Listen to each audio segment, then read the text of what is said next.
നമസ്കാരം. പക്ഷികളുടെ ചില സവിശേഷതകൾ നിങ്ങളുമായി പങ്കുവെക്കുകയാണ്. ചില പക്ഷികൾ കല്ല് കൊത്തി തിന്നാറുണ്ട്. അതിൻ്റെ കാരണം എന്താണ്? സാധാരണ പക്ഷികൾ ധാന്യങ്ങളും മറ്റും കൊത്തി തിന്നുന്നതോടൊപ്പം കുറച്ച് ചെറിയ കല്ലുകൾ കൂടി അത് കൊത്തി തിന്നാറുണ്ട്.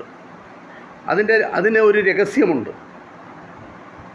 പല്ലുകളും ശക്തമായ താടികല്ലുകളൊന്നുമില്ലാത്തതാണ് പക്ഷികൾ.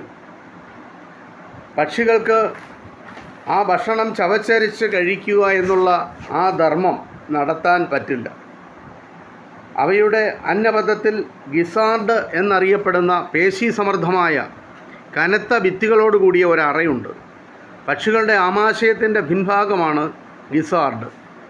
ചവയ്ക്കാതെ അകത്താക്കുന്ന ഭക്ഷണപദാർത്ഥങ്ങൾ ഗിസാർഡിനുള്ളിൽ വെച്ച് മർദ്ദിച്ചരയ്ക്കപ്പെടുന്നു.